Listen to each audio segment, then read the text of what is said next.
All right, the Scary Valley boys are back. Yes, I am one of those boys, I guess. I was looking at notes I had. That's right. We have notes because we are doing a triple feature today. That's more than the normal one I can watch. That is almost 3 times the amount of normal. Don't math at me so early. First, we're going to do our correction and apology. This is a really quick one. Are you again, I assume? I apologize. These episodes are all out of order.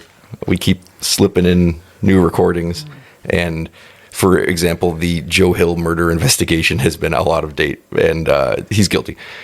He was? No. Oh. That episode hasn't come out yet, but we'll get to it. No. Oh, okay. No, if you were following along the Lady in the Dunes saga. The saga? Yeah, we actually did it fine. It's just that our foreign correspondent brought it up on the birthday episode we recorded after Freddy vs. Jason, so now everything's out of order. I was lost as soon as you started naming episodes. Well, we did Jaws, where this came up. Then we did Freddy vs. Jason, where it came up again. And then we did In the Basement, and Ken brought it up from Taiwan, which he hadn't heard Freddy vs. Jason, so that's not his fault. I'm sorry that you explained that to me. That was not interesting at all. The things should get back to more in time correctly, but next week could be a disaster. We have something recorded either way, but the goddamn jury duty. Oh, yeah, you got called up to do your civic duty. Yeah, I haven't gotten called for jury duty in 20 to 25 years, maybe. And I had to get a new Social Security card, and within 2 days of applying for the Social Security card, I got jury duty, so fuck the government. Yeah, that's our stance. Yeah, officially. I've never had jury duty.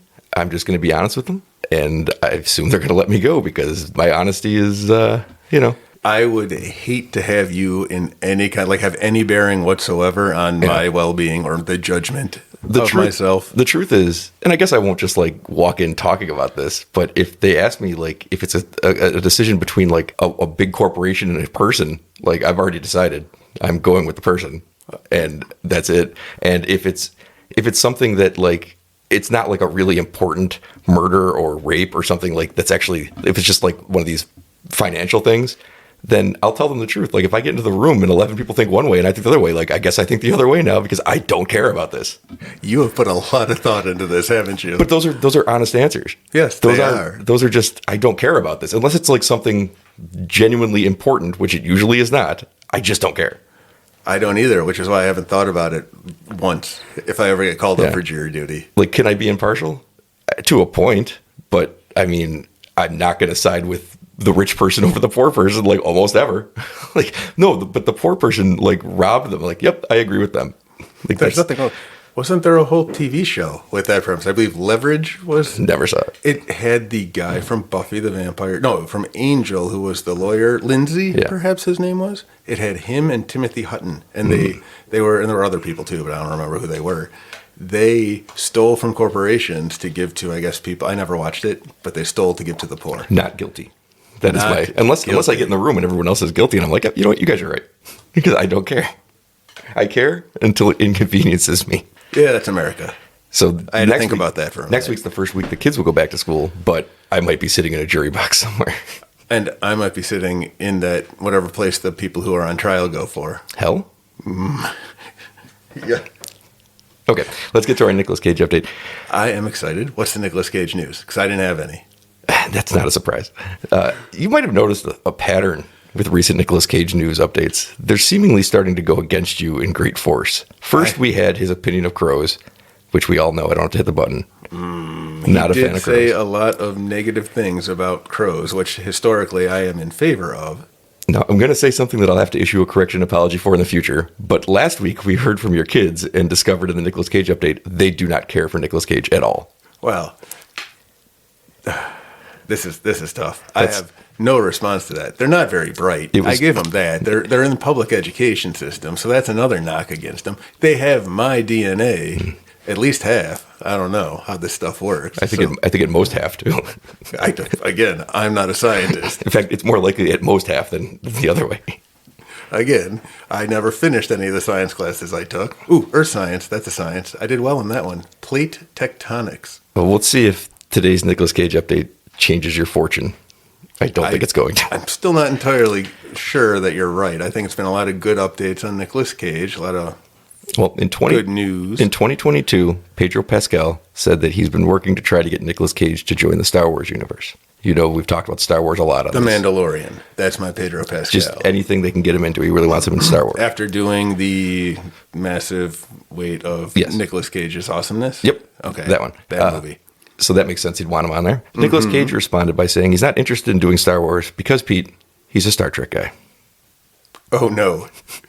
Oh, no. This is earth-shattering. I do not know what to do with this information. I do not appreciate this gotcha journalism you're attempting on me right now because there's... Attempting or succeeding at? Oh, I was not prepared. You did math at me right out of the gate. You did this to me, and now this betrayal. I don't know. All right, I'm going to process this. Nicolas Cage, you beautiful man, what have you done to me? Crows, your children, Star Trek guy. This is not going the way I think. Your obsession with Nicolas Cage has reaped some very negative benefits. Well, for whatever reason, people keep telling me I have been, in fact, talking about Nicolas Cage for a lot more than the length of this podcast. It's a thing that I didn't know I've been doing for a while. So it's shocking how few Nicolas Cage movies I've actually seen, considering I talk about him a lot. Well, we met in 1994 in an English class, I believe. And I think the first thing you said to me was, you see Peggy Sue got married? It wasn't... Oh, I forgot. They filmed Trapped in Paradise starring Nicolas Cage, John Lovitz, and I want to say Dana Carvey in Niagara-on-the-Lake. And I happened to be there when they had just finished filming. Ooh, an origin story. And then I went and saw that movie in the theater. I don't know if I put that one on my list of seen Nicolas Cage movies. I forgot the movie existed until you mentioned it right now. I was there in the place they filmed it, that close to Nicolas Cage. There you had a Nicolas Cage update. And a positive one. You're turning the tide. I should have saved that one, though, because I forgot I did that. Until right now. Okay, Pete, what movies are we doing today?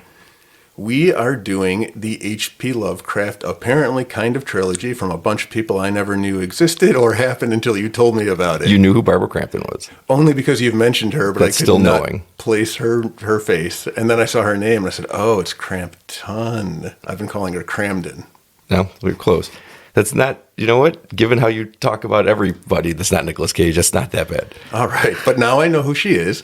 Yeah. What were the three movies? They were Reanimator, From Beyond, and then Castle Freak. That's right. Stuart Gordon directed all three. Jeffrey Combs and Barbara Crampton are the stars of all three. Jeffrey Combs, I did not know who he was. But you've seen him in tons of things. I saw him in Frighteners. That's where I know him from initially for whatever reason, even though I saw From Beyond and Reanimator when I was a kid, like young kid. Like, earlier than you should have. Well, yeah, way earlier than I should have. But that's who they were. Now I know who they are. So 1985, Reanimator comes out. 1986, From Beyond. And then we wait 9 years for Castle Freak, which is very different in tone. We're not in the 80s anymore. 100%. And I'm going to go ahead and say it. I think it suffered for it. Oh, 100% it did. All right, good. I didn't know where it plays it way too straight. There's no comedy involved at all. Barbara Crampton's kind of marginalized too, which I didn't care for because she's excellent. Right. It's not. You're not bad. wrong. It's just not the other movies. Yeah, it's just not. We can get to it at some point. The Freak himself was good. I enjoyed The Freak himself. The Freak himself. You know what? But that's one of the problems I have too. I think I put in my notes because, good news, bad news. Bears? Bum, bum, ba-dum, bum, bum, ba-dum, ba-dum. Where's that button? I want that song now. All right. Dance into pop stops. All right. It's going to go. I can't stop. Oh, I know. Go for a second. You can't stop. You got to rock until you drop. That's true. All right. Oops, something fell off. The good news, bad news. Bears? Hit the button. Dude. All right.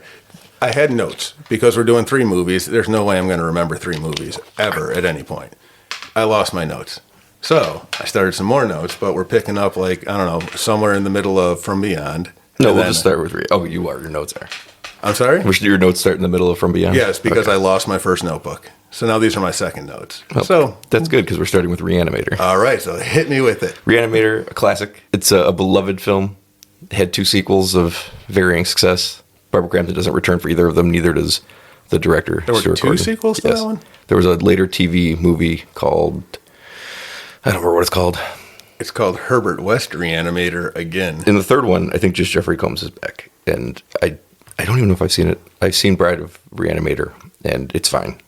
Jeffrey Combs has also, because I looked it up, because I have seen him everywhere, I didn't realize how much horror he does, and he's been doing a lot of voice work in things like like Scooby-Doo Mystery Inc., he was H.P. Hatecraft. Nice. Right? That's a good fitting thing because he's in a lot of Lovecraft movies. I think I told you I watched whatever that Batman, the Doom that came to Gotham. Yeah. He was somebody in that one too. So he's got a ton of voice work in the H.P. Lovecraft kind of mythos. Well, he plays Herbert West. Reanimator. And that's not the title, which I thought it was.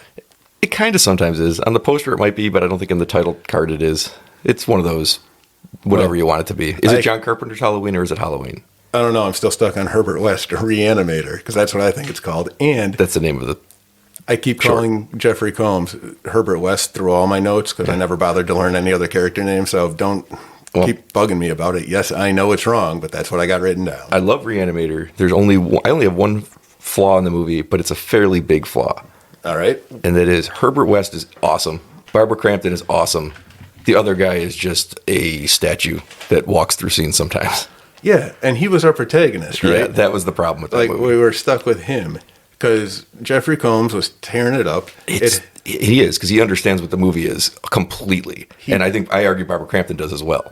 And so does the antagonist, who's played by a guy named David Gale, Dr. Carl Hill. He gets the movie completely. Then you got Daniel, Bruce Abbott playing Daniel, the main protagonist of the movie, who we see really the movie's eyes through. And he's just, there's nothing there. Right. I mean, the story, because I reread all the stories for this, just to keep up, that is your point of view. They didn't change, so I guess they just kind of really stuck to the story as far as who you're viewing. Which means he can't have any kind of... right, he's no fun, right? He's no fun. And it's tough, and I didn't, whatever. It's got everything that you want in an 80s horror movie. It does have that. I think we've talked about Psycho Goreman before and how it's just like such a callback, a love letter to those kinds of movies. And that's what this is. And so it's tough because we're probably biased to being from that era. Yes. That's the stuff we grew up with. Yeah. But I love the practical effects so much. It's colorful. The color palette in the movie is great. It's not as good as From Beyond's, but it's great. It's trashy in the way that it has to be trashy. The practical effects are crazy good. Tits. What else do you want out of your 80s movie? For comedy. The comedy's amazing. You know me. I like my comedy. I like my monsters. I'm getting it all here. We discussed before that I think Evil Dead 2 and Gremlins are probably the two best horror comedies. This is I don't think it hits that level because of Daniel, but it's not that far off. It's a pretty great horror comedy. Yeah, there's real horror in there though. And there's real comedy. Yeah. All right, that's a fair point, but there's a head trying to give head, Pete. Yes. It's amazing. I'm aware. Preceded by the scene where the head is snuck into the morgue itself in a doctor's bag with a mannequin head on top of the corpse. The mannequin head thing is amazing. I completely forgot. Like this movie, the two From Beyond, and I honestly didn't know Castle Freak was a thing because I didn't know they were the same director. I saw these when I was a kid, and that was it. But the one that stuck out, because I saw both of those 80s ones, From Beyond and H.P. West. Herbert West? Yeah, there we go. The thing you've written over and over again? I forgot his name. Yeah. I will say I kept trying to abbreviate it HP instead of HW because I got really tired of writing out Herbert West all the time. So I might have HP a lot in there as well. Anyway. That won't be confusing at all since these are H.P. Lovecraft stories. No, that's what you see the problem I'm having right now. Yeah. All right. So here's a question for you. It's maybe a Mrs. Kittner trap, so be careful. Oh, boy. The antagonist in this movie, Dr. Carl Hill. How old was David Gale when he played this role? The guy who had no head? Yeah. The old guy. I think we would just call him the old doctor. Oh, man, he's going to be like 30. And I'm going to be like, yep, look at Pete. He looks older than Jesus. No, I will say this, you don't look as old as David Gale. I'm going to say he was somewhere between... That's like a 70-year-old man, right? We're watching a 70-year-old man walk around. Between 40 and 75. Yeah, he's 48 years old. Oh, boy. I couldn't believe it. Not going to lie, I thought it was closer to 75. That's where I thought his true age was going to be. I could not believe it. I couldn't either. I think it's tricky. Barbara Crampton's character, her father, her character's Meg, her father in the movie is only like 54 too, and he looks like he's 80. So those two things were... So, back to my initial point where... I was right. People looked older back then. Yeah. People were just aged quickly. This guy looked old. This goes back to Vic in Friday the 13th, A New Beginning, where you guessed correctly he was young, and I was like, he's like 24, and I'm like, he looks like he's a 45-year-old man. He looks older than we do now. Well, me. He looks older than I do now. People got, like, old quick back in the day, I guess. I mean, that's what they're going to be saying about me. I'm well aware of this fact. I should probably just stop talking. This is timeless and pointless because it's going to last as long as anyone's got power because it's now out in the interwebs. It's true. So people will be looking back because no one's going to listen. But if someone did, they'd be like, "Wow, listen to that moron talk about that in his olden times." Back when they all looked like they were 100 years old when they were 30. Exactly. What will they think about the 80s and the 70s when they see Mrs. Kintner? I think she had an oxygen mask and a wheelchair when she rolled up there. I'm pretty sure she did, and it was tough on the beach because the boardwalk was all covered with sand. But what they're going to think is it's like what we think of like Neanderthals and things. It's like, oh, how far back on the scale are we going? It's like what we think of Wilford Brimley. Wilford Brimley is timeless. Is he dead now? Yes. Since when? A while back, a few years. Not the diabetes. It would be fitting, but I don't know. Really? It was a long time ago? It wasn't like forever ago, but he's dead. Oh, that makes me very sad. I was not ready for that news either. If not, we'll get up an update on that at some point. Well, let's hope there's a correction next time. He's calling in right now. Let's see what he has to say. Fuck. Crow. Ugh, Brimley. You too? They're A2 Brimley? They're all turning on me. I didn't know we went to a call-in show. Now, do you think that Herbert West killed that cat? Because he definitely killed that cat. Oh, 100%. Did you notice that they really didn't like cats in this trilogy? Yes, I did notice that. I was going to bring it up too. Okay, that hurt my feelings. Like, come on. Yeah, when it's made by the same creative people, it's clear that there's a purpose to the pattern. Right. So in Reanimator, he killed the cat to experiment on it to bring it back to life. What was it in From Beyond? Was there a cat? No, there was that dog. No, I'm pretty sure there was a cat thrown at some point in the movie, maybe at the hospital or something. Because I remember thinking, that's when I noticed. I was like, "That's a fucking cat again." I think. Okay, but yeah, and then when we get to the Castle Freak, the cat gets eaten by the Castle Freak himself. Yeah. Reanimator. It's a classic. Everybody who was from our age group kind of loves it. I don't know that it's one of the movies. I think it's far more than From Beyond and way more than Castle Freak. It's a movie that does get discovered by newer generations because it's got that kind of manic energy. And the practical effects of the 80s. Is the 80s like a thing? I mean, as far as those kinds of movies, the practical effect movies, any of that. I just don't know. I think that's probably why people keep going back to the movies because they still look more interesting than the CGI stuff. You can't watch things from the early 2000s to the 2010s when it's all CGI heavy. It looks terrible. Oh, right. I 100% agree, which is why I like the practical effects because CGI technology doesn't age well. But there also aren't a lot of good Lovecraft adaptations. So if you're going to start somewhere, it's not going to take too long to get to Reanimator. Yeah, that's true. Because Lovecraft is still pretty popular as far as people discover Lovecraft at all ages. They just don't discover great Lovecraft movies because there aren't that many.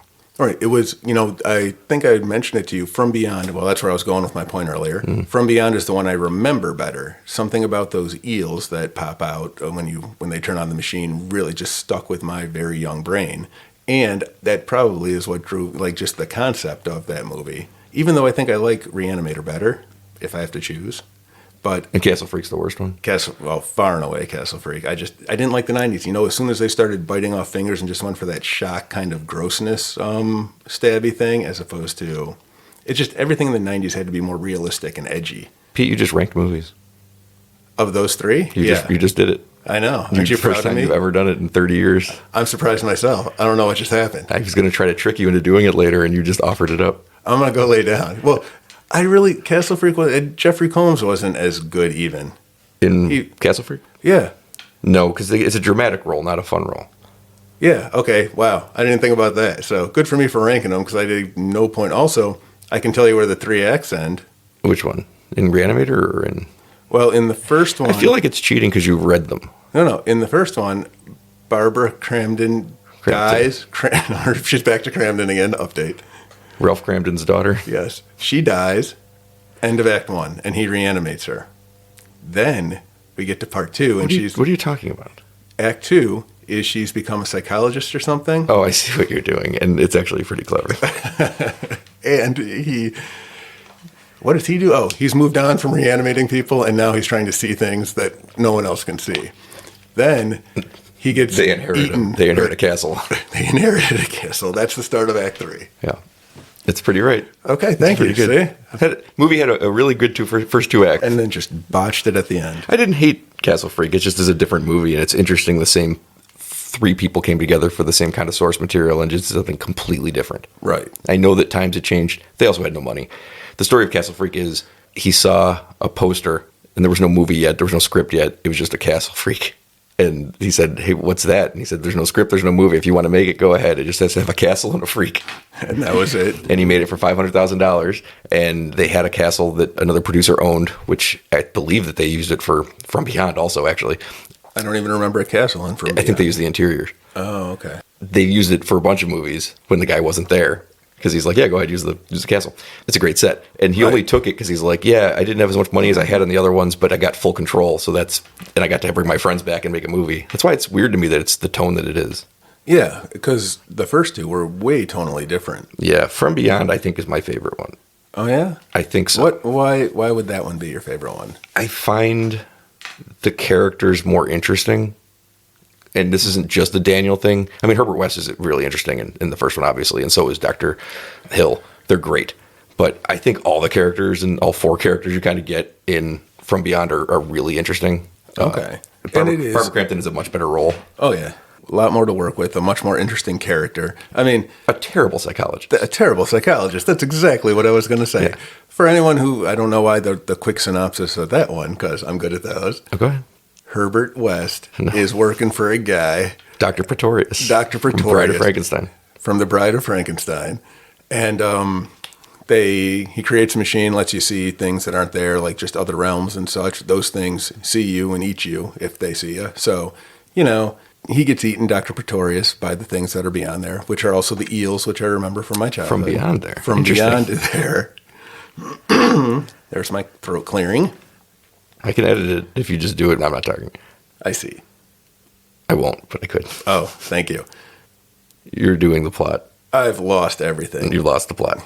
I've lost the plot, but Well, he gets institutionalized, and then the worst psychologist in the world, played by Barbara Crampton, says, what we need to do is turn the machine back on. But we talked about this last night. It has one of my favorite jargon writings of all time when he's trying to explain the science behind it. And it's all very... gobbledygook technical stuff. And she just looks and goes, yes, everyone knows that. And then they just sit and move on. And I said that is one of those things we need more of in movies. Like, just address what is the ridiculous aspect, meet it head on, and move past it. I should have just written down the lines because it was so stupid. And then she's like, yes, that's common for everyone knows that. And I'm like, that's amazing. You'd be stupid to not know that, you fools. So I don't know that confronting, if she doesn't believe that it's true, then confronting him with the falseness of it is not the worst psychological route to get him to remember what happened and to accept what happened. But I get the opinion she does believe it's true. So it's a terrible idea. You know what? She did. She said, I genuinely believed that she could prove his innocence. If she really thought that they were going to get there, turn it on, nothing was going to happen, and then he'd have to be confronted with the truth, that's fine. That's not what's happening. She's the mad scientist in this one. And almost immediately, she admitted that she was doing this because her father had suffered from dementia or something. I can't remember the point, but it gives her the ulterior motive, as if she did know that this thing was really going to work and it might help her. Yeah, she's not a good person in this one, which is interesting because she does not survive. She doesn't survive the first one. She dies and is brought back at the end by I count that she survives. Sure. But she's the good person in the first one. She's the only innocent person. Everyone else has varying degrees of culpability in the reanimating of corpses. Except for her. Right. Yeah. And in the second one, Dr. Pretorius is evil. Crawford's not. We get the star of Dawn of the Dead. Peter from Dawn of the Dead, Ken Foray, is in this movie as Bubba. Yep, He's not evil either. Yep. I liked Bubba. He was I don't remember him from Dawn of the Dead because I haven't seen that since college. No, he was the main guy. Oh, yeah. And I saw this movie long before Dawn of the Dead, so I didn't realize until this watch because I didn't see Dawn of the Dead until last year. I didn't realize that he popped up out of the car in this one. I was so excited. Oh man, I didn't have that excitement. I just liked him for the character, but I thought he was a real NFL player because the line is, "I used to play in the NFL," and I'm like, "I believe you. You're a giant." Maybe he did. He's a big guy. Right. I didn't bother to look up his I didn't either. Name. He doesn't last that long in the movie. He lasted fairly long. There were only 3 people for them. Well, 4 with Dr. Pretorius. He's not a focal point of the movie at any point. No, and he's a monster for most of it. So, And then Barbara Crampton is basically forcing everyone to their doom, and then she gets to live. It's very strange. But I liked her laugh at the end of that Yeah. when madness had overtaken her and she was insane, but she was also kind of amused by everything. It was great. It is a maniacal laugh for the ages. I also like the gore effects better in From Beyond than I did Reanimator because there's so many more of them. Are there? I'm trying to Oh, think. when you see Pretorius from the other side and he's just ripping his face off and he's face. You're right, there are. But you know what? That corpse, that reanimated headless corpse. Oh, that's is- amazing. Right, just the whole final act of that one. The act is, I assume, when they've kidnapped her and they got to go rescue her. That would be Act 3. Sure. The rescue of... I didn't do it, but yeah, I'm guessing that's right. Okay, because that whole Act 2 thing... probably starts when the cat comes back. Sure. Seems- the very seems- next day. seems correct. They thought he was a goner, but the cat came back. He was making that up on the spot. It's brilliant. No, that was a cartoon that used to play on Nickelodeon early Of course, in I the know I morning. didn't make it up. Well, I am brilliant, sir. I thought you were finally giving credit where credit was due. Lo, these many years. Oh, boy. Oh, boy. So, I did... it's just such a memorable character. But you know what? You're right, because I remember those eels from Beyond way better than I remembered Reanimator until I watched it again. Right. Good. Thanks. No problem. Okay. The thing I wrote here is that From Beyond, the science checks out, but the psychology is suspect. Each doctor gets worse than the last. Crawford has his hands in things he shouldn't, but he's not perceptively evil in any way. No, Dr. Pretorius. His mentor Pretorius is evil. So is Catherine. I'm sorry, but she's doing terrible things. Well, we But have the then example. She gets put into the hospital, and then there's a Dr. Block who looks at her for like 1 second and says, shock therapy. I was like, what chain of command is going on in this hospital that each person is worse than the last? Dr. Block was also a doctor in the first movie, too, at the hospital. I guess. Yeah, no, it was. I'm throwing that out there because I know it, because I saw it. I don't trust your eyes. Well, it's true. But, and then the next doctor, right? The one after him, the one who administered. Again, Dr. Block was a woman. The next doctor, if you were going through the worst progression, Right. was the one who gave her the electroshock therapy. Yeah. And he was visibly disappointed. When he that couldn't finish it. He was really bummed. So Yeah. you're right. They were terrible, terrible people. It was a weird thing because Catherine, I love Barbara Crampton, obviously, but she's not a good person. In that movie. In this movie. I hope she's a nice person in real life. She seems lovely. Okay, great. She's not a nice person in that movie. Her character's not not a good person. So when they're threatening with electroshock therapy, I'm like, yes? Wait, no. She's got it But coming? Maybe. I She's about to cause more deaths. She causes Bubba's death by turning the machine on. Now, the question, right, yeah, and then she said, I'm sorry, afterwards. Yeah. Now, is the argument that they were evil to begin with and the machine just enhanced it? Or is it they went evil because the machine was working Pretorius and... No, they were evil to begin with. Because Because- Crawford doesn't turn evil because of the machine. Bubba Right. doesn't turn evil because of the machine. And neither does Catherine. She's just obsessed with doing it. But she's willing to cut more and more corners. Yeah, but that's not because of the machine. Well, it's because she sees what it can do, I guess. And the point was... But not because she's, I think, seeing... Well, maybe. Her whole character changes. Yeah, it's becoming influenced by whatever the Beyond vibes are. Maybe. I don't know. But again, like you just said, HP or Herbert West, Crawford Tillinghast himself did not really. He was always Yeah, he was always fine. self-sacrificial, trying to be the hero, and he was exposed way longer than her. Yeah. So I don't know what my point And I was. think Pretorius was always... I don't think they'd name him Dr. Pretorius if he wasn't. Yeah, because that you said that was... That's Dr. Frankenstein's... You meet in Bride of Frankenstein. That's his mentor. The same way it is here. Oh, okay. And as we talked about last night, despite the fact he's playing completely different characters, Jeffrey Combs plays Dr. Frankenstein, Colin Clive's Dr. Frankenstein in Reanimator. And he also is playing basically Colin Clive's Dr. Frankenstein in Bride of Frankenstein in From Beyond. Because at that point, he's been broken by his tests, brought back the monster and it's ruined his life. He doesn't want to do it anymore. It's Dr. Pretorius who kind of forces him further and further down the road of doing it, even though he doesn't want any part of it. He's in both movies. in the second, In Bride of Frankenstein and From Beyond. Okay. So even though they're not the same character, it is like seeing Herbert West if the whole world had been destroyed by what he did, and then the next movie he was the character in From Beyond. Instead, there is another Herbert West movie, and he's just the same. Right. But So- I did not watch that one for this podcast. No, I didn't either. I've seen it once. It's okay. Barbara Crampton wouldn't come back, so I wasn't that interested in it. Right. Because rightly so, you've been talking about her for a I love while. her. Right. And now I can see why. She was great. It's funny that she made an impression on you when you saw these movies as a kid, where apparently the flying eels was the thing that caught my eye. We talked about this last night briefly. You saw the movie when you were 6 or 7. I saw the movie when I was 13 or 14. We saw the movies in very different ways. You know, if I were 13 or 14 and saw it, those eels still might have been the first thing I remembered. Maybe. I don't think so. So there long. were eels. They were flying around, and they were all colory and I pretty. probably saw Reanimator when I was like 14 years old for the first time, and like that third act is something that I'm just never gonna forget. That is a hell of an introduction to manhood for a young person. Yeah, we've discussed before with You're Next how I think they aged Barbara Crampton up to look like someone who could be the mother of grown adults, and she is 60, I think. But I showed you yesterday. She's got on her Twitter channel or whatever it's called now. She's puts videos up there. She looks better in that now than she did in the movie in Your Next 13 years or 12 years ago. So the timing of age, it really is showing. David Gale looks like he's 100 years old in Reanimator. Right. Barbara Crampton looks amazing now. Right. Which shoots any theory I have about people in the olden times aging really hard and fast, because she apparently she's not from the olden times. She was 20 when they made Reanimator or something, and now she's now it's now modern times where we're older, where you could age and you could still look great. I guess so. Yeah. If you don't have work done. I say plastic surgery is just a terrible choice, and everyone should avoid it. I'm just so happy she's back to making movies all the time because she's Why did excellent. she come back? She said that I watched the Castle Freak. I watched the version where Joe Bob Briggs talks about it, and she was interviewed on it. And he mentioned that you went away for a long time. She's like, yeah, the roles just didn't come. And then 10 years later, the roles started coming, and they were much better, and she's getting much better roles now. So, because we talked last night about that, I think that a lot of the horror directors, they grew up horror fans. And if you're a horror fan, you grew up watching Reanimator and From Beyond, and you're like, Barbara Crampton's amazing.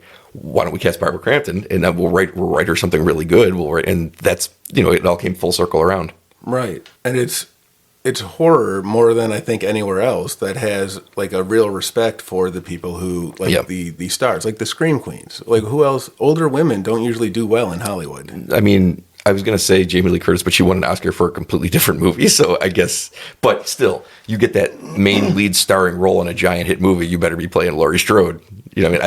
She's not even the lead in Everything Ever All at Once. Although Michelle Yeoh is, and she's also, I think in her 50s or maybe even 60. Okay. So those roles are getting better. Yeah, they are getting better. Yeah. I'll agree. But it's different. I don't know that I feel horror. It's always been that way. They've cared about their final girls. Old people are creepy, so you got to have old people. Because, yeah, but I mean the young stars now are still. Well, we got the whole. What is it called? The Legacy. Yeah, Legacy sequels. There's an idea that's always been floated around by the people that played the characters in Friday the 13th that they should make a Friday the 13th movie where all the final girls come back to fight Jason. And I thought that's the best idea ever, and it's so unique an idea because some of them, first one's in 1980, so that's 45 years ago. That character's going to be 65 years old. Like, that's interesting. That would be a really and you interesting can all movie. the way down the line, and you can have a new character, so there's a young person like you expect, but then the whole legacy of all the survivors. That would be the greatest thing ever. Yeah. But of course they're not doing that. That sounds really good. Yeah. Like any of the crossover. Well, that's not even a crossover. That's all the same franchise. That's just like the ultimate legacy sequel. Right. That would be really fun. It'd be unbelievable. Until we get the multiverse of the horror movies. The multiverse of Jason. The multiverse of Jason and Freddy and Michael Myers. Ooh. Right? It worked for the MCU. For a time. For a time. I was going to say something before we get into Castle Freak. We should be able to get back Martha soon because her kids will go to school. Yep. We should be able to get Kitty back. Because our kids are going to school. Your kids will go to school. And we want to do Fresh with Martha. We definitely want to do the Gremlins 2 watch along with Kitty. And I know you and I want to do a Goonies watch along. At some point. And we want to do, we'll be into October soon, so we'll have to do our Halloween episode. So I think you and I will do a Halloween episode on the first movie. We might have Martha back on for a series overview, which might take 2 episodes because a lot of movies in that series. Halloween? What are we up to? Which one has the most? I think Halloween does. There's Halloween, Halloween 2, Halloween 3, Season of the Witch, Halloween 4, Halloween 5, Halloween 6, then Halloween H2O, Halloween Resurrection, then Rob Zombie rebooted it and made a sequel to his own, then Halloween 2018, Halloween Kills, Halloween Ends. We have 13 of those. There's 12 Friday the 13th, 13 Halloweens, and 9 Fridays? That seems right. What does Freddy versus Jason count as? It counts as each. Oh, each get a... Both series have counted in there. So, Okay. yeah, there's 13 of those. So I think that's going to take 2 episodes to do. Scream is up to 7. Scream's up to 6. 6? Yeah. Soon to be 7? Probably. Different director. The directors are doing something else. Oh, no. I'm not that worried about it because the director is the guy that made Happy Death Day and Freaky. I never saw Freaky. I saw Happy Death Day. Yeah, those are good, though. So I think it might work out just fine. I don't know who's writing it yet. It could be the same writer still. Okay, Castle Freak. Well... He's super freaky. Hold on. The two notes I have for, because these are where my notes started, was the tail end of From Beyond. Okay. So I have suck brain through eye, exclamation point. I think that was pretty cool. So I wrote it down, clearly. I don't remember at this point. And then I have I made a note of her laugh. Barbara Crampton's laugh at the end was fantastic. Yes. It The really laugh, was. cry, laugh. Laugh, cry, laugh. That's And I'm going to get that and hanging on my wall. Another great gore effect, that bone sticking out of her leg. Oh, that was gross. That's a good one. That was gross. I liked it. Yeah. And then we wait 9 years, and the gang gets back together. Oh, hey. I had all the best boys written down. Oh, no. I lost them from the first movie, but can you believe this? The best boy is somebody who gets a credit in the movies. There was no best boy on the set of From Beyond. Wow, that must have been a shitty set. It must have been terrible to work there, and it was such a fun movie. Yeah. You got a Castle Freak best boy? Oh, I got a Castle Freak best boy. Was it the Freak? No, unless the freak's name was, I wrote this down here, Paolo Di Berti. Well, we know that the Freak Paolo, sing for me, Paolo. We know that the Freak is the half brother of Jeffrey Combs' character, so it could be. There you go. Yeah. So Castle Freak. Yes, Castle Freak. Completely different in tone. I only wrote down. This is what I wrote down. Here's all my notes for Castle Freak. Jeffrey Combs plays John. Barbara Crampton plays Susan. They have a blind daughter named Rebecca from a car accident. The rest of it I'll just wing. So my note was Herbert West drunk driving kills his kid. Says it's been 9 months. Why won't wife bang him? Yeah. And then he loses his blind daughter in the castle in the very next scene. It's like, good job, buddy. Instantly unlikable. Yeah, I don't know why she's still with Jeffrey Combs, his character. It was, but in this, she had nothing to do in this movie. She was really just kind of. She's Rose Burned in the second. Oh no, a fate. Oh, Insidious terrible. 2. The Rose She's Burned burned. fate. You don't want to get Rose Burned. Definitely, it's worse than normal burned. The character that I understand. We talked before. I don't like these redemptive arcs for characters that don't really deserve redemption. Now he made a mistake, right? I guess, but like. Don't drink and drive with your kids. Yeah. Drinking and driving is a terrible mistake to make. Drinking and driving with your kids is an unforgivable mistake to make. Those are, they're both kind of unforgivable. I don't even know what I'm saying. But then to not understand why your wife is still angry with you 9 months later and doesn't want to sleep with you. He does fairly ask her, then why did you come with me here? And that's a fair question.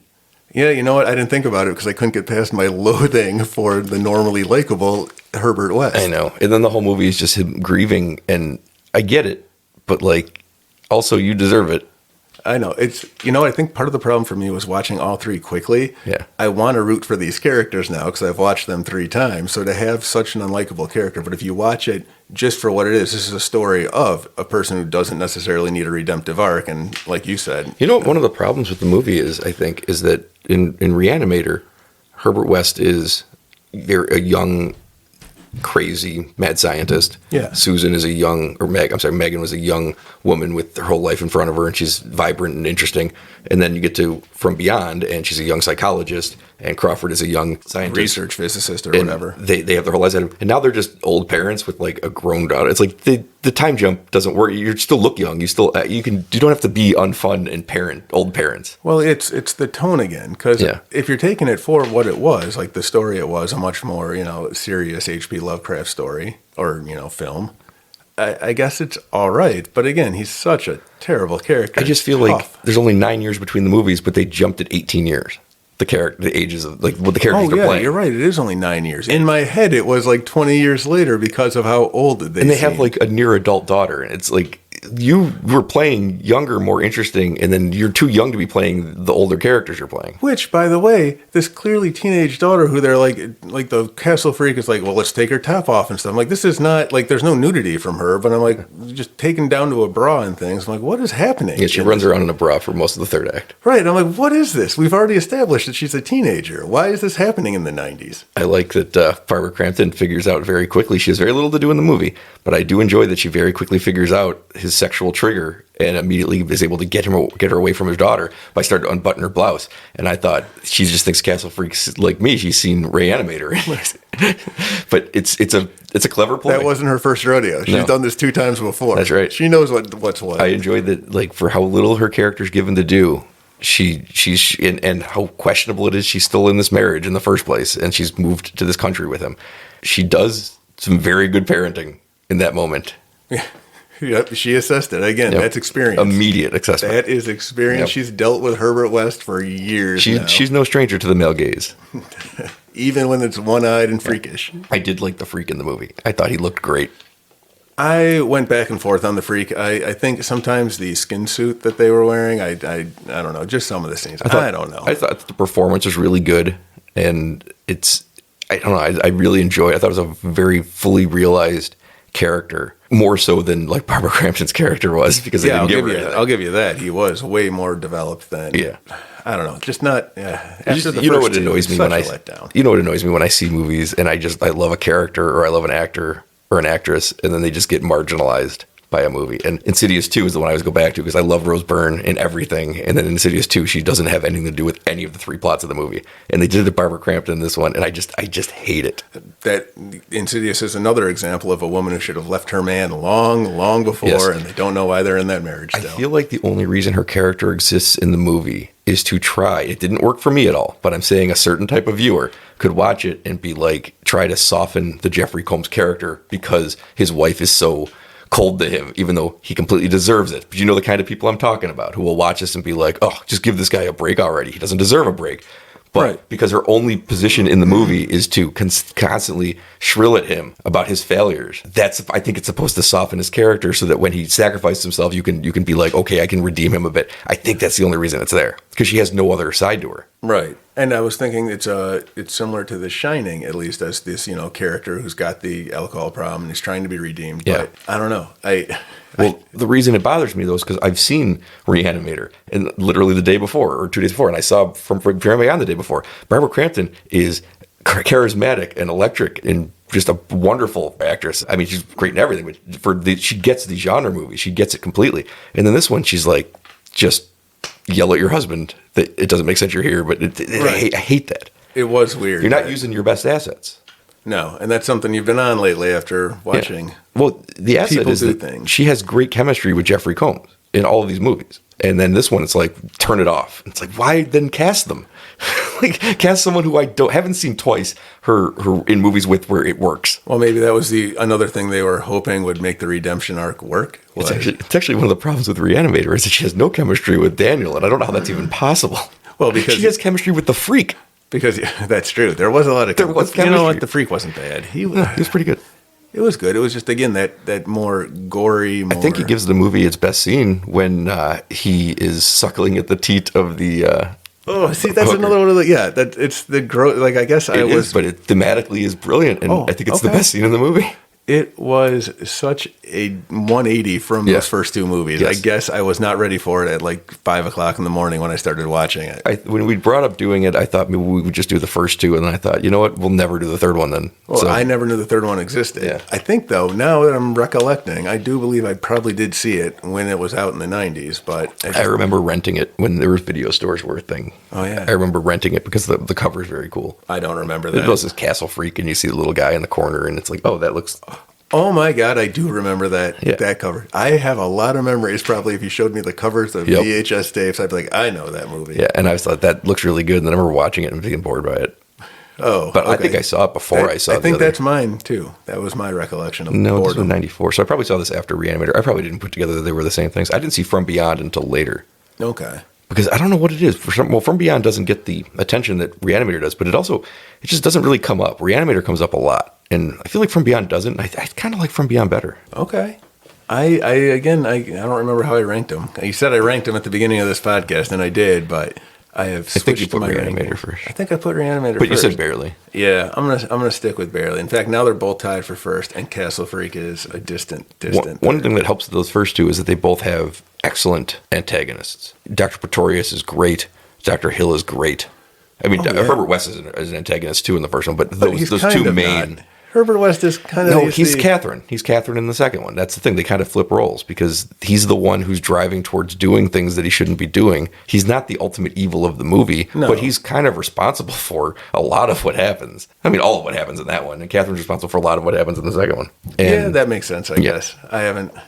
But I want to root for him, see? That's the problem. Who? Jeffrey Combs, whatever role he's in. Oh, I like him in Herbert West a lot. I don't separate the actor from the character he's portraying. I'm like, I just want to root for you. Yeah. I want you to win.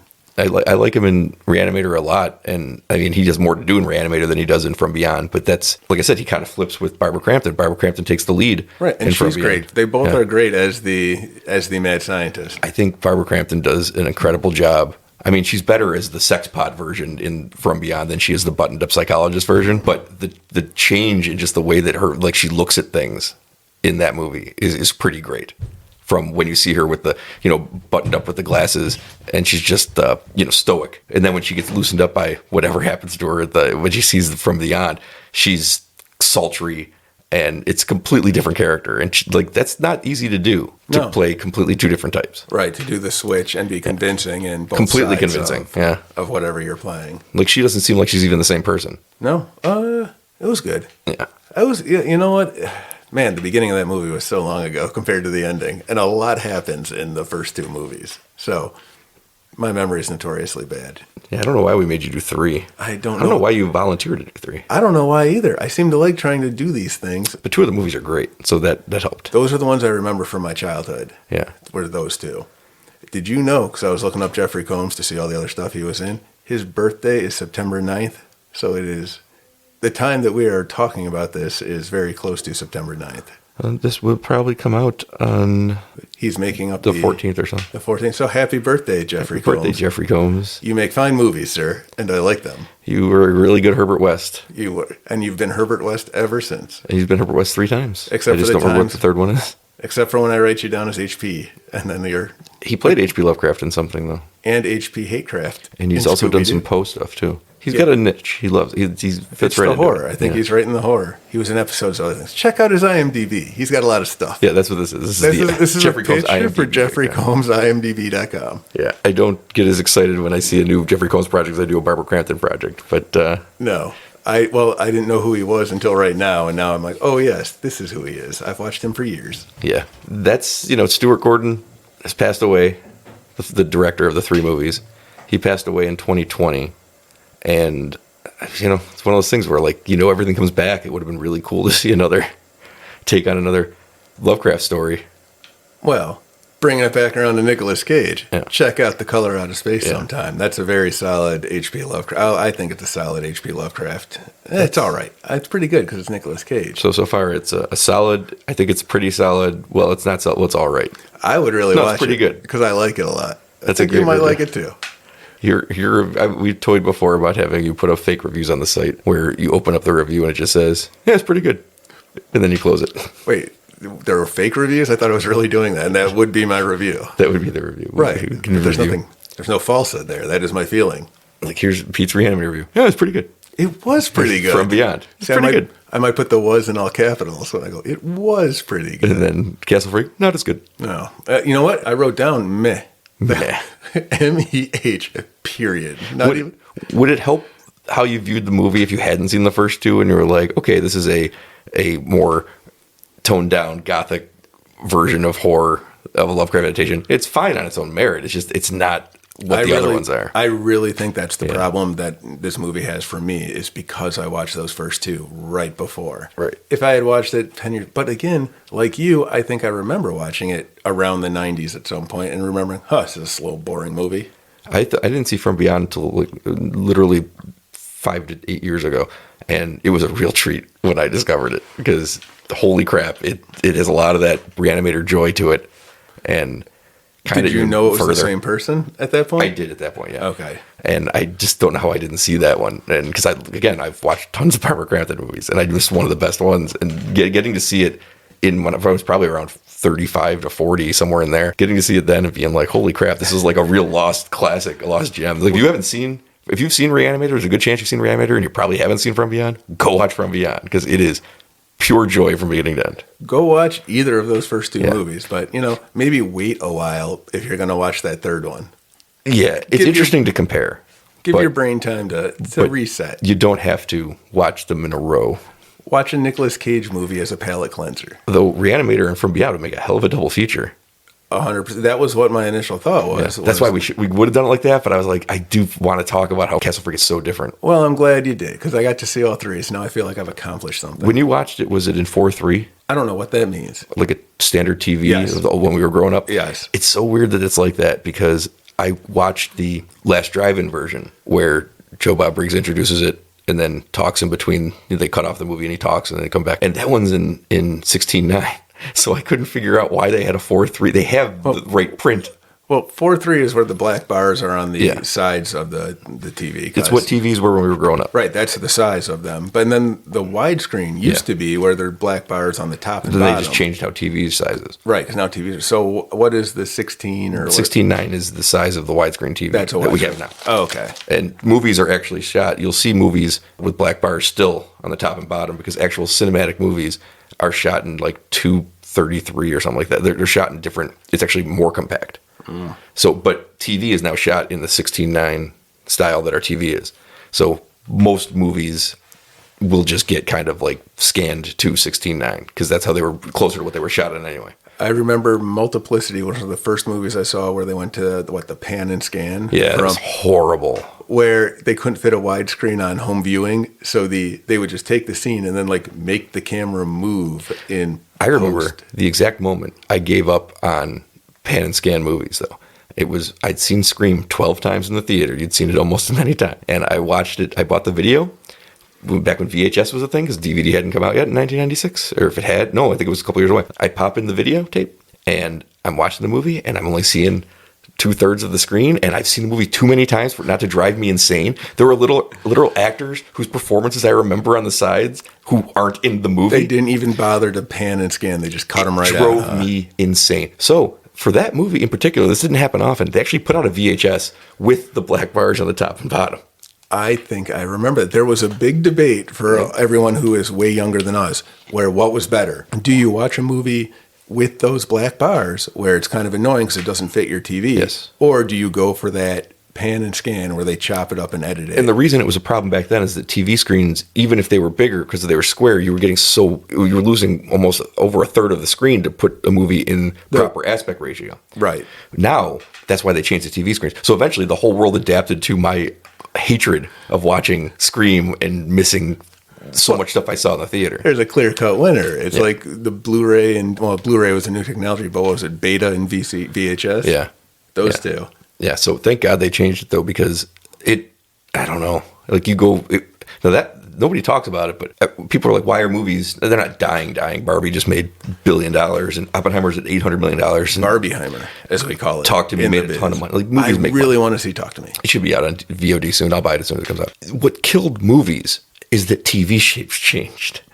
I will say this until the day I die. It's not Netflix. It's not it's that you can watch actual movies that look like movies now, which you couldn't do when your TV shape was different. That is true. Well, yeah, I remember the advent, or not the advent, but the progression of TVs. They've just got, like, everyone knows it. It's gotten bigger. It's gotten better. The big screen TVs back in the day were still the tube television. They were huge, square, giant, heavy-ass TVs.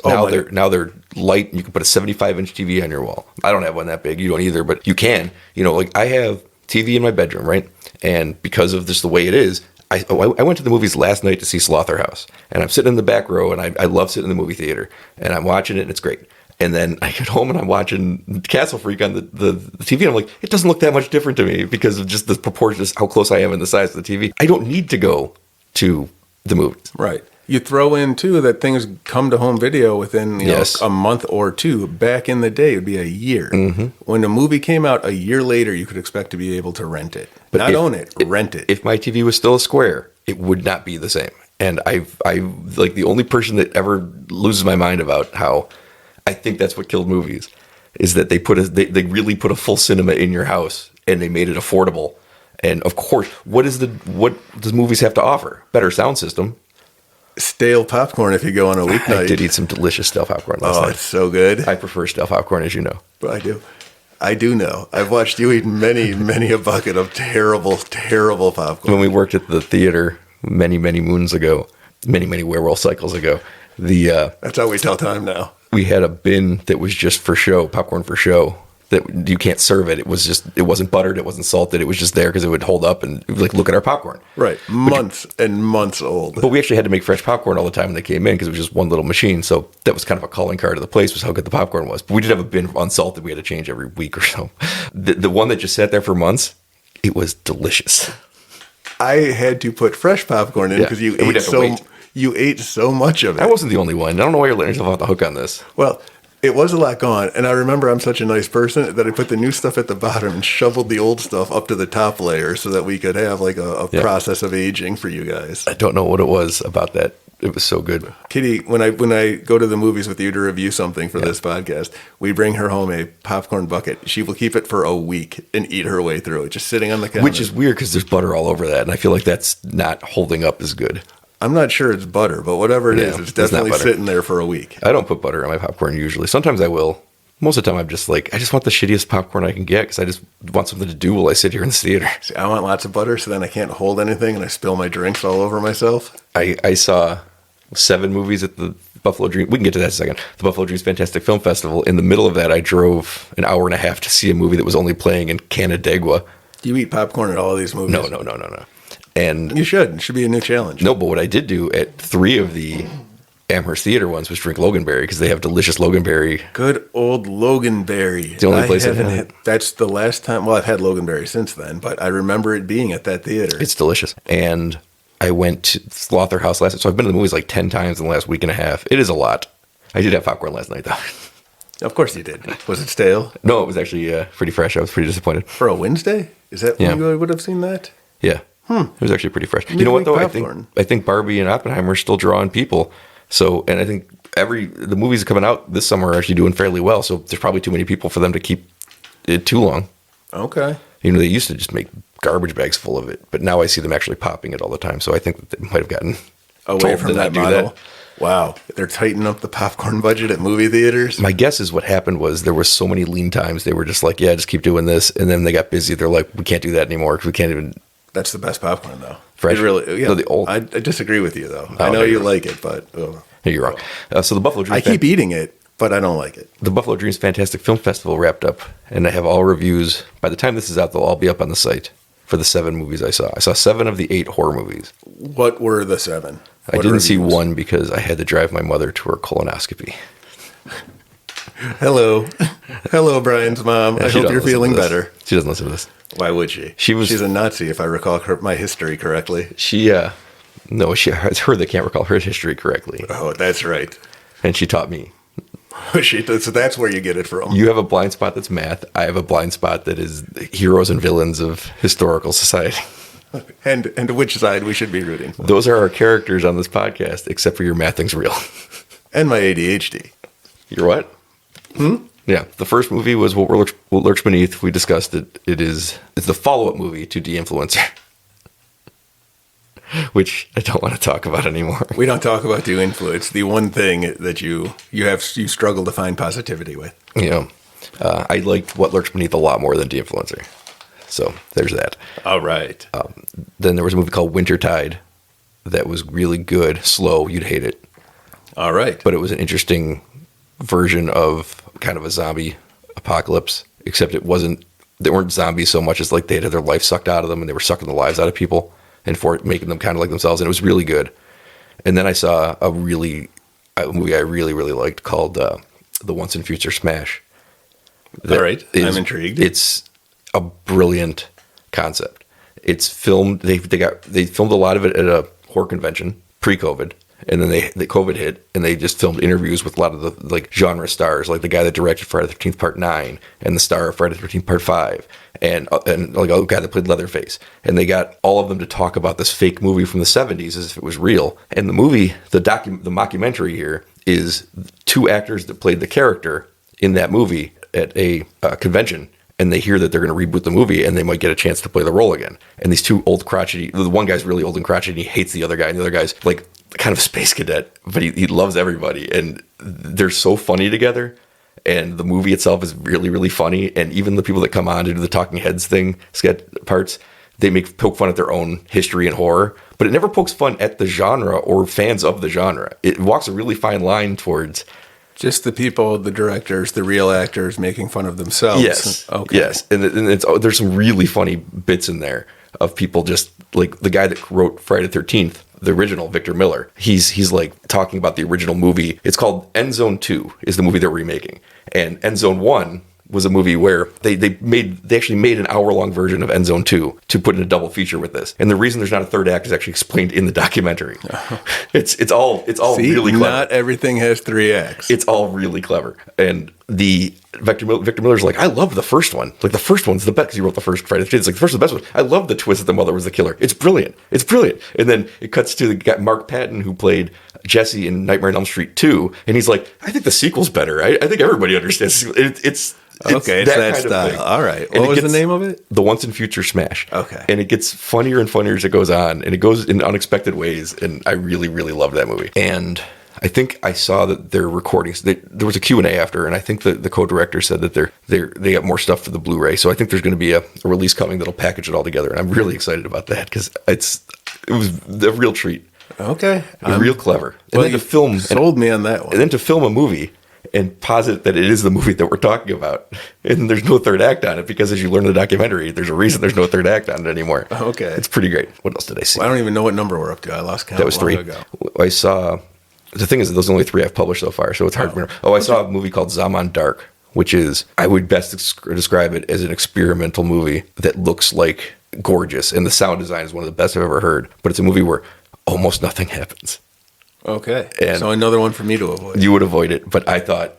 It really makes you feel each moment that matters in the movie, because there's only like 8 moments that matter in the hour and a half. So it was an interesting experiment to watch, and It is gorgeous, and the sound design again was just incredible. So it had a purpose, and I get it. A movie you can't watch twice, but something that I watched once, I'm really glad I watched it in the theater with the sound and the big screen. One of those movies that is worth it going to the theater for. Yes. Okay. And the stale popcorn. I remember the last movie I watched was called Fang. That was the one you were going to come to, and then you found out it was at 9:20, and you were like, never mind. That is way too late for a normal person to go out and see a movie. But I loved Fang.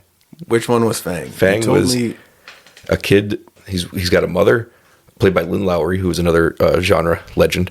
She is has Alzheimer's or dementia or something. I think it's Alzheimer's. And his life is very, very difficult, and she needs full-time care now. And the nurse comes in to work with it, and he thinks he gets bit by a rat. I think he did get bit by a rat, but he thinks he's turning into a rat as his psychological makeup just goes further and further sliding down. Now, I do want to point something about this movie.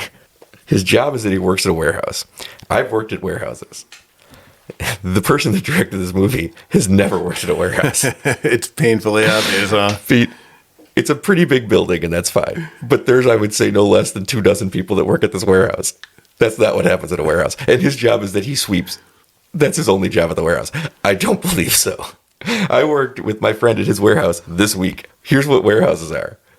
Half the amount of people you need working twice as hard to get things done. That's what warehouses are. Well, the people that don't work in the warehouse go, why is this taking so long? That is what a warehouse job is. Not so many people you can't move around the warehouse because there's people everywhere.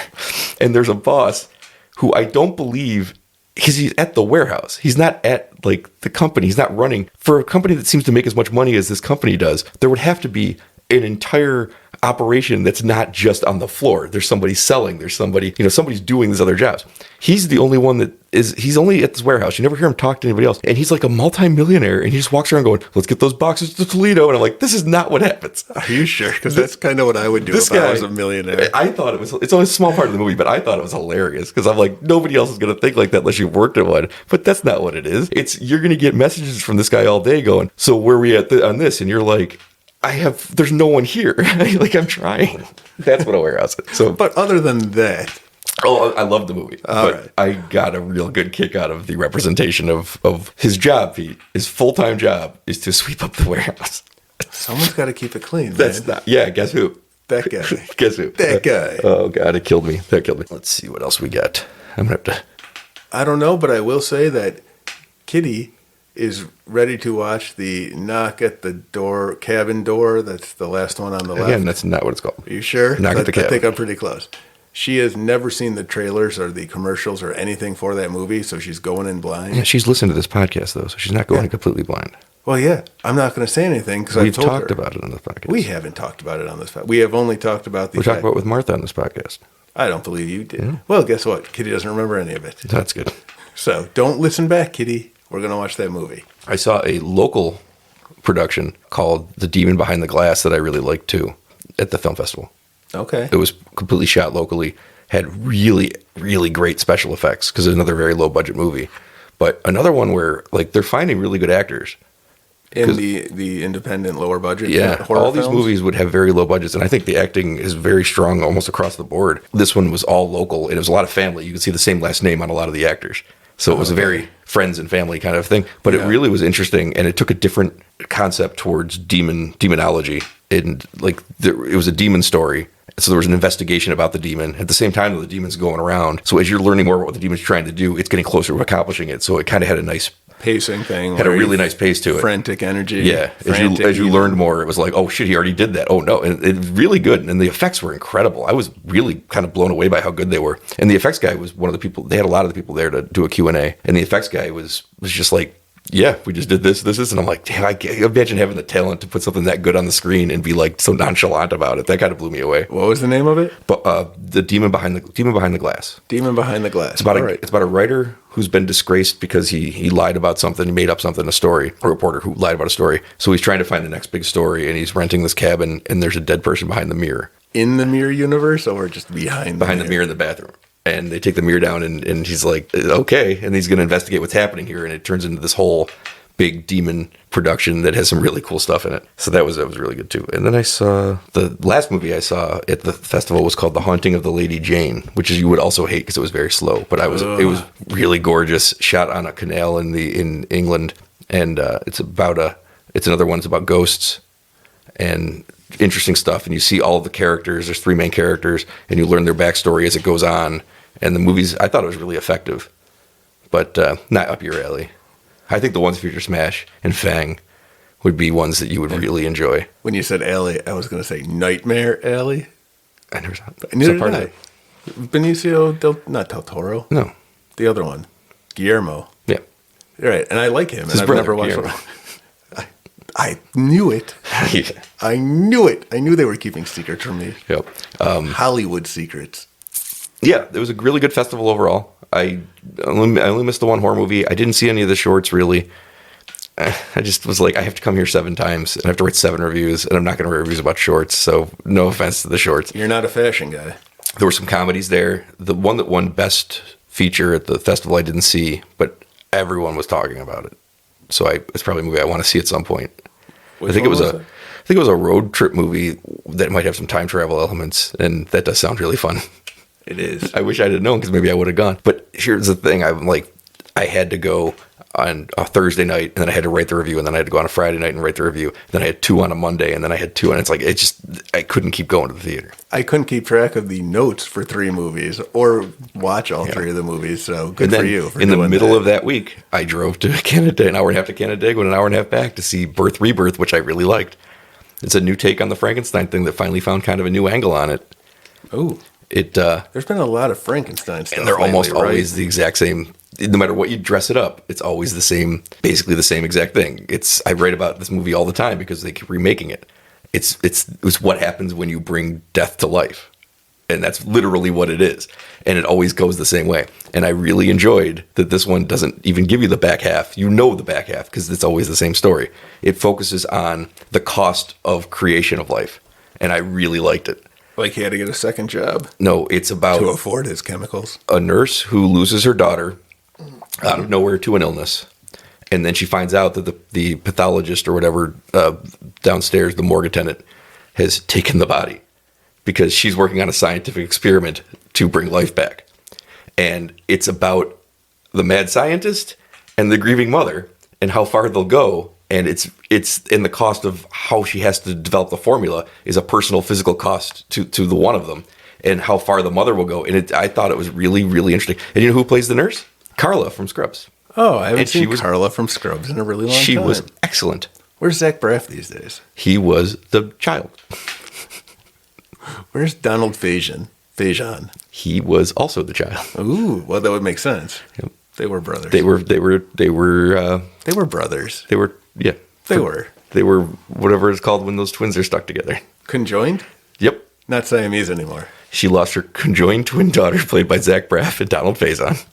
That is a movie. If you put Nicolas Cage in there, I will see that. Nicolas Cage played the MRI machine. Perfect. He was great. He let a lot of brrr, and he was really good at it. Did he keep shouting about crows? Because I don't know if I could sit He had no that. crow opinions in this movie. Awesome. I'm in. But he did say, I hate people named Pete.